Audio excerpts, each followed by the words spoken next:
Assalamu alaikum ya talib, bienvenue à toi chère étudiante pour la présentation d'un nouveau livre toujours dans le domaine de la aqidah, à savoir la foi musulmane. Alors souvenez-vous, on avait présenté la dernière fois un livre sur la question de la philosophie. Le livre se nommait Le monde de Sophie, avec la présentation des différents courants depuis l'époque présocratique jusqu'à l'époque moderne.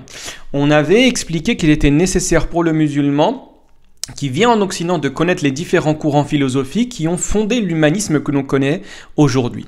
Aujourd'hui, vous allez retrouver un livre qui s'appelle Qissatu al-Iman Bain al-Falsafati wal-Ilmi wal-Qur'an. Alors c'est un livre en langue arabe mais qui a été traduit également en français. Qissatu al-Iman, histoire de la foi entre la philosophie, le savoir et le Coran, de l'ancien moufti du Liban, à savoir le cheikh Nadim el-Jisr.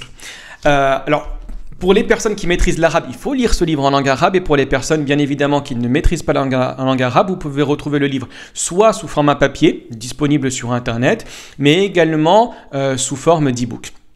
Alors ce livre, qu'est-ce que c'est? C'est la rencontre entre deux personnages, un érudit musulman qui va garder un sanctuaire, garder une mosquée, et d'un autre côté une personne qui a étudié les sciences philosophiques occidentales et qui est perturbée. D'où le nom que l'auteur lui a attribué, à savoir Hayran. Hayran est la personne qui est perdue.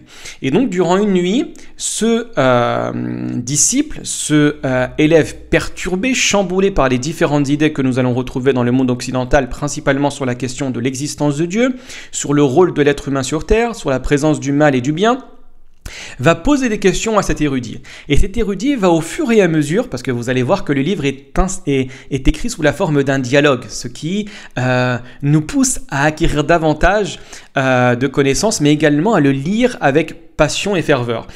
Et donc l'érudit va constamment le ramener vers la réalité de la foi en répondant aux questions des anciens et en n'utilisant pas uniquement les textes religieux, mais il va aussi bien utiliser les thèses des principaux philosophes, Socrate, Platon, Aristote par exemple, et vous allez retrouver par la suite des savants, des philosophes contemporains. Il va citer bien évidemment Kant par exemple, il va citer Leibniz sur des questions qui sont liées à la théodicée mais également qui sont liées à la foi.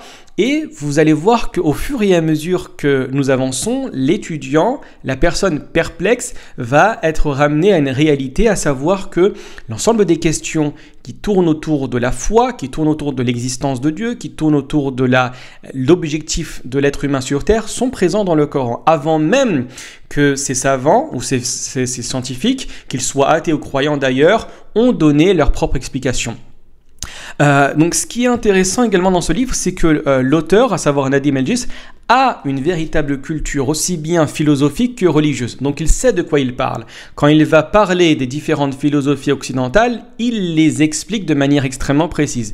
Aussi bien que le texte coranique, il va constamment employer pour mettre en avant les ambiguïtés religieuses que nous retrouvons dans la mentalité et dans le cerveau de cette personne qui est perturbée. Donc c'est un livre passionnant, aussi bien en langue arabe qu'en français. Il fait approximativement 400 pages et vous allez vous régaler au niveau de la lecture. Écoutez, barakallahu fikum pour la présentation de ce livre. Wassalamu alaikum wa rahmatullahi wa barakatuh.